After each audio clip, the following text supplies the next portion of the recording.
a new understanding of power that comes with a new consciousness that is now emerging in hundreds of millions of humans. The old consciousness was limited to the five senses, and it experienced power as the ability to manipulate and control. From the limitations of the five senses, there's no other way to understand power. But there is now, and that's the big news.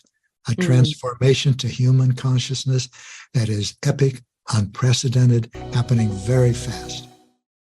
Hello, everyone. I'm Deborah Rozman, and a warm welcome to our listeners. Each month for the Ad Heart podcast, I have the privilege of interviewing individuals who are contributing to creating a more heart-based world.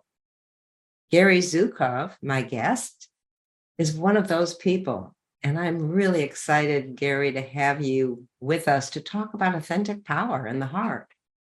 And Gary's the author of 4 consecutive New York Times bestsellers that have sold 6 million copies, published in 24 languages, including his most popular book, The Seat of the Soul, which I read many years ago and found so inspiring, and it's changed so many people's lives, including Oprah Winfrey, who had Gary on her show many times. And that book, I think, is even more relevant now than it ever was. Welcome, Gary. I'm so glad you're here.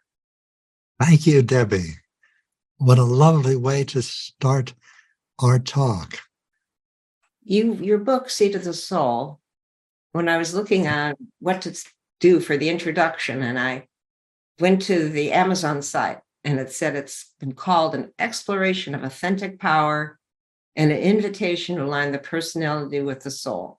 So I thought it's a great place to start. What do you mean by authentic power? I mean a new understanding of power that comes with a new consciousness that is now emerging in hundreds of millions of humans. The old consciousness was limited to the five senses, and it experienced power as the ability to manipulate and control. From the limitations of the five senses, there's no other way to understand power. But there is now, and that's the big news. A transformation to human consciousness that is epic, unprecedented, happening very fast. And that new consciousness is not confined to the five senses, and it brings with it a new understanding of power. Power as the alignment of your personality with your soul. You know, I love that. And we will talk about heart power at Heart Math because we look at the link, certainly my experience, between my soul and personality comes through the qualities of my heart: love, gratitude, care, kindness, appreciation. That's what keeps me connected to something larger. You know, those sounds like soft things, churchy things, but they're really power for relating to life, these attributes of the heart. How do you see the heart? I see what you're saying exactly the same way. Our vocabulary is different, but it goes the same place, which is to love. So we're talking about power. In what Linda Francis, my spiritual partner, and I share, we call it authentic power, alignment of the personality with the soul. And the intentions of the soul are harmony and cooperation and sharing and reverence for life. That's authentic power. Nothing else is. And everything you've said resonates with me exactly and with what Linda and I are teaching. For example, how do you align your personality with your soul? First of all, without the new consciousness, soul would just be a biblical term or something from theology or something dry.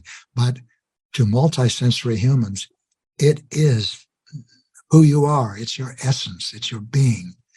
Now, how do you align yourself with that? That's where I feel what you're calling authentic heart power is identical with what we're calling authentic power. First, it's necessary to become aware of all of the parts of your personality, because your personality has many parts. And some of them originate in love. Mhm. And these are the very parts you were talking about.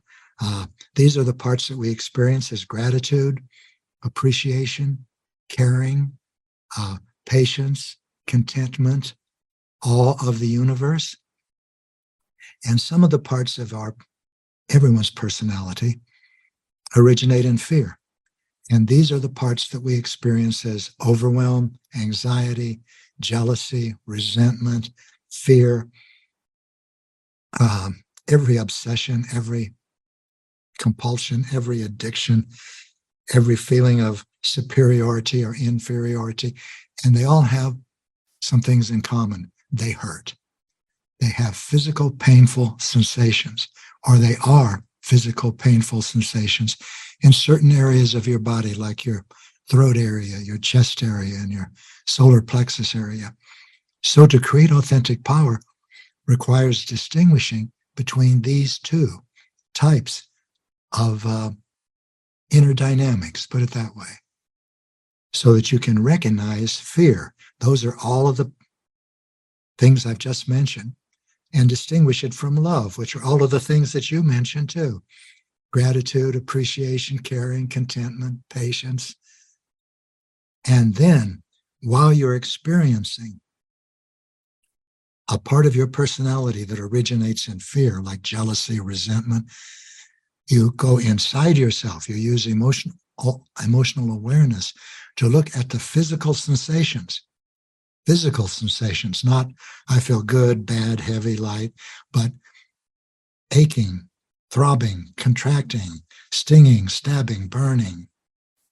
And when you are in fear, they are always painful or uncomfortable. And that is the moment when you can step back enough to see this instead of being absorbed in it, and put your attention, shift your attention to a loving part of your personality, to one that is grateful or caring or appreciative, or a time when you knew you were loved and cared for. Because where your attention goes, you go.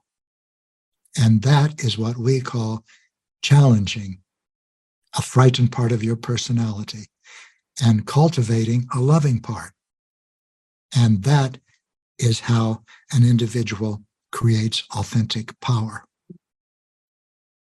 Well, for most of us, changing habits, reaction habits, just the quick overwhelms, frustrations, the things you talk about that are fear-based underneath.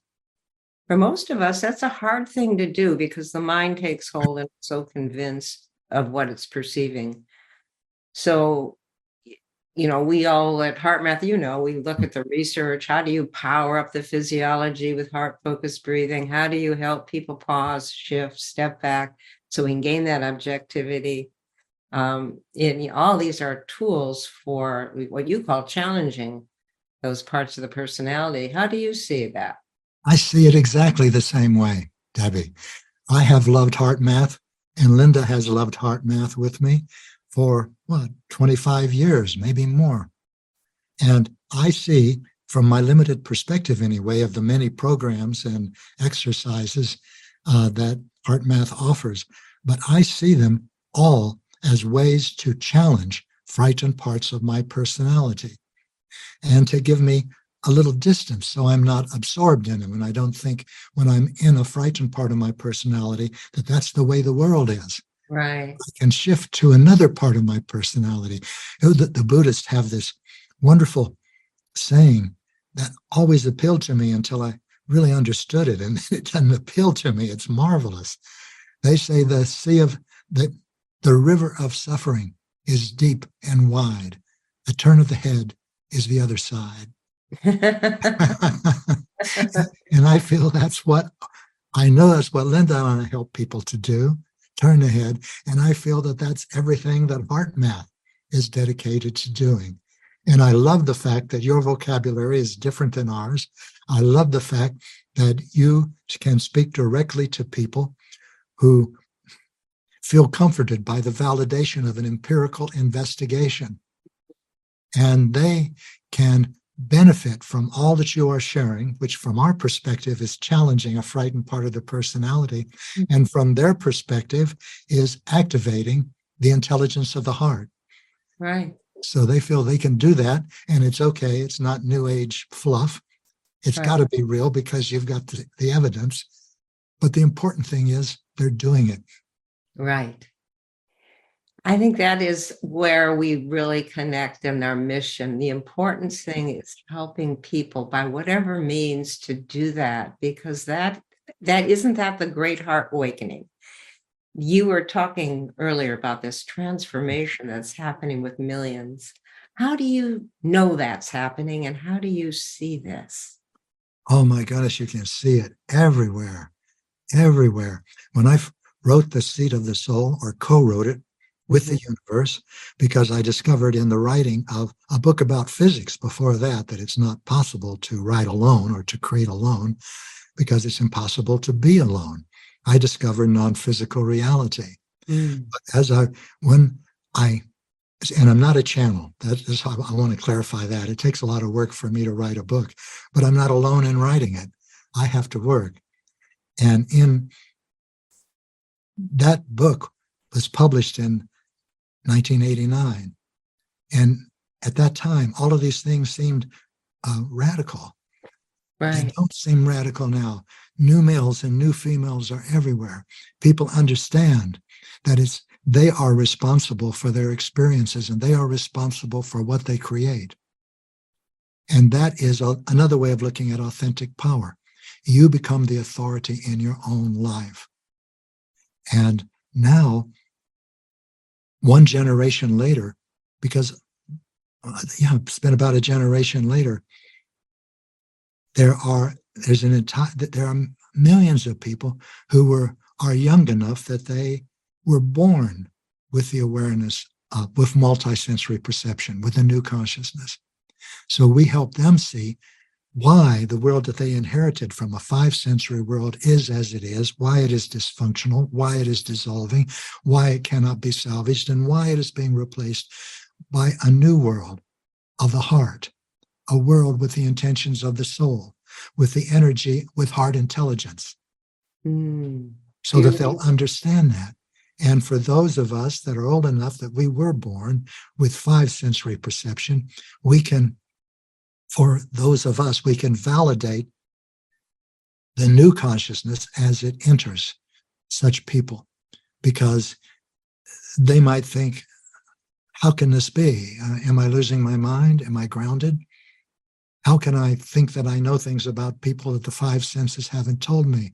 How can it be that winning and accumulating and fame and recognition are not the most important things to me? What's wrong with me? There's nothing wrong with you. You're becoming sane. You're becoming grounded. You're experiencing the new human consciousness, multisensory perception, and a new understanding of power, authentic power, which I am seeing ever more clearly you are calling authentic heart power. I love our talk. And I love it. We said, the intuition, multisensory awareness, you gave some examples just now of what you mean by that. And it feels like you're talking about people getting intuitive information that's not through the 5 senses, it's somewhere, somehow else. And helping people connect with that through the heart to expand that receptivity to that kind of information. Say more about that. However you connect with it, it's good to connect with. It's from our perception, intuition is the voice of the non-physical world. It's access to compassion and wisdom that are beyond what we can share with one another. Intuition gives you the ability to communicate in your own unique ways with non-physical teachers. And this is priceless, because in my experience, a non-physical teacher is a reality. It's not a new age imagination. And a non-physical teacher will never tell you what to do, will never say, do this, do that. In my experience, a non-physical teacher will help me to understand my experiences so that I can use them more wisely on a journey toward love. And this is a significant part of multisensory perception, which is perception beyond the five senses. Mm-hmm.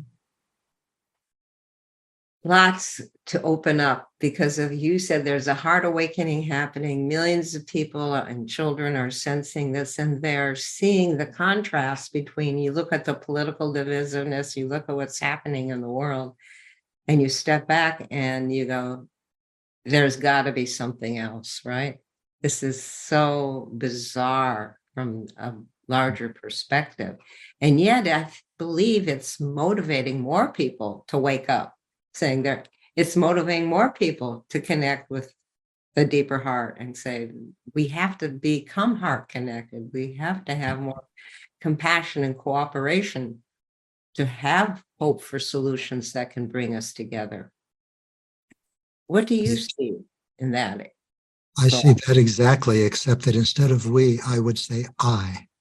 I need to have more compassion. I need to have more patience. I need to have more connection to others. I need to open my heart so the suffering of other people is meaningful to me. I need to be present because I am the one that changes my world, and no one else can change it for me. And that's what we mean by becoming the authority in your own life. I love that. Well, it comes back to our personal responsibility and our ability to make intelligent, heart-intelligent, responsible choices. And that is an unfolding process because it's all related to our awareness. How aware, how conscious we are is what determines the options and our choices. I agree again. It's you as you pointed out, the very first thing you said when we began our talk was that changing these long established patterns, which destructive patterns, which we would refer to as frightened parts of your personality, is not easy. It is not easy at all from my experience. It is a life's work. Finding the parts of your personality that prevent you from giving the gifts you were born to give is the creation of authentic power. But finding them is the first step. That's where emotional intelligence comes in.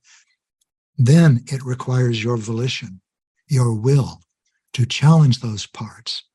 And as you do, you begin, they don't disappear. You're not challenging them to make the frightened parts of your personality, for example, that are jealous and resentful or hopeless. It doesn't change them.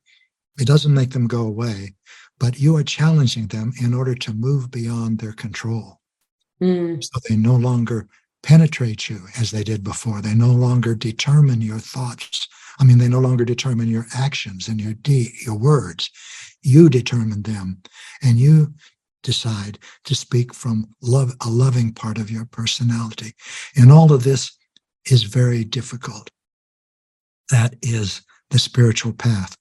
But as you are on it, and I'm not talking about a path like you can look at it this way as a path with milestones and signs and markers. You can also look at it as an expansion. As your awareness grows, you don't move, but your awareness expands.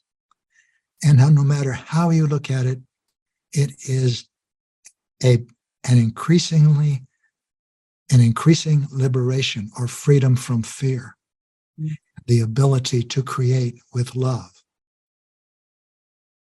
It's an adventure. It's a true adventure as we do it together. And that's, to me, is the fulfilling part, is that you get to see with others who are doing this, your reflection in a sense, but you're collaborating, you're doing it together, and that adds to the adventure, the hope, just like we are connecting.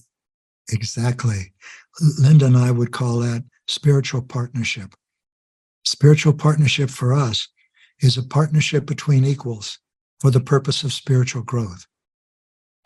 Spiritual partners know they have souls, which for us means know they are more than minds and bodies.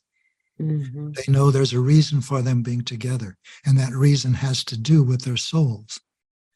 They are also creating authentic power because they want to move beyond the control of the fearful parts of themselves.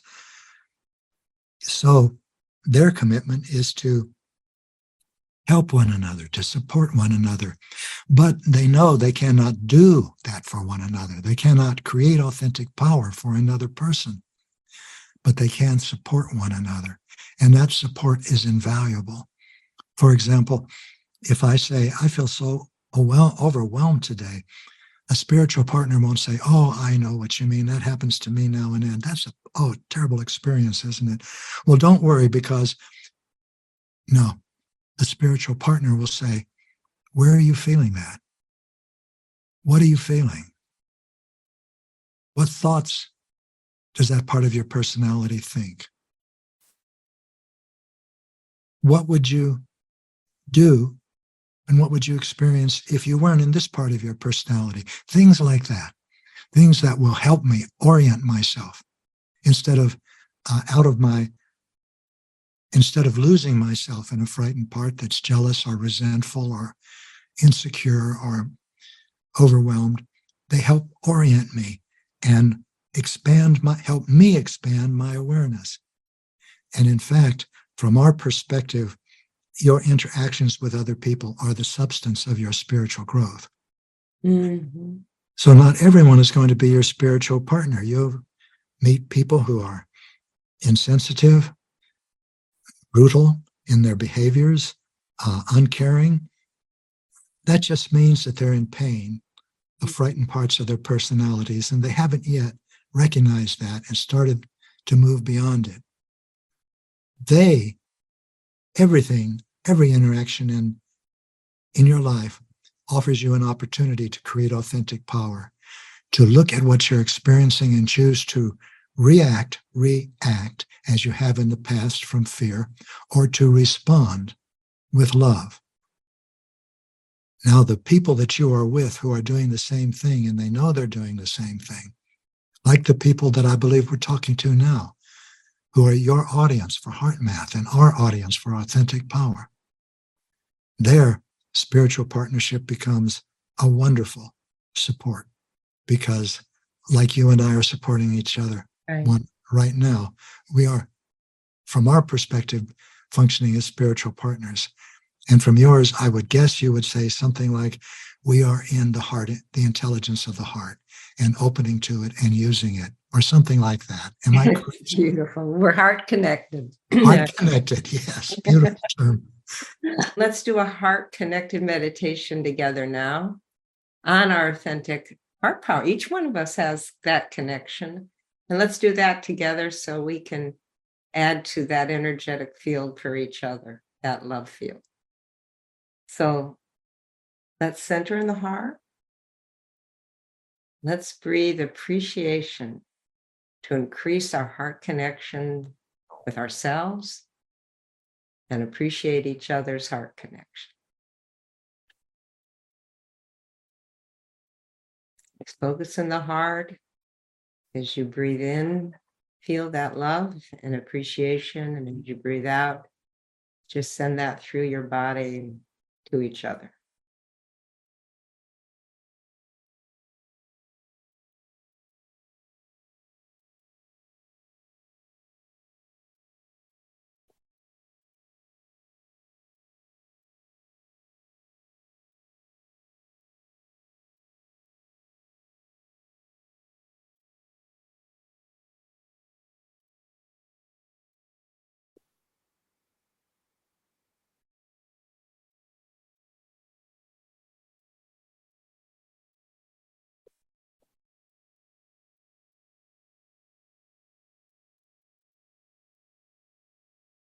And now, as we continue this heart connection, ask yourself, has there been something in this podcast that's inspired you or touched you or opened up a possibility of where you can look for more authenticity,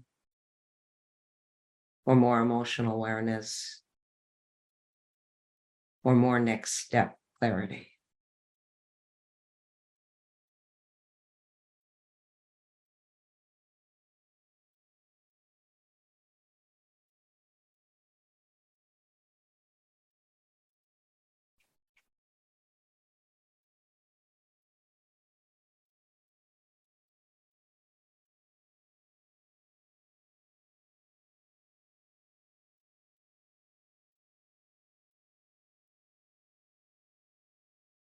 Now, in this heart-connected field of energy we've created, ask your own heart for intuitive guidance or your next step for clarity or direction.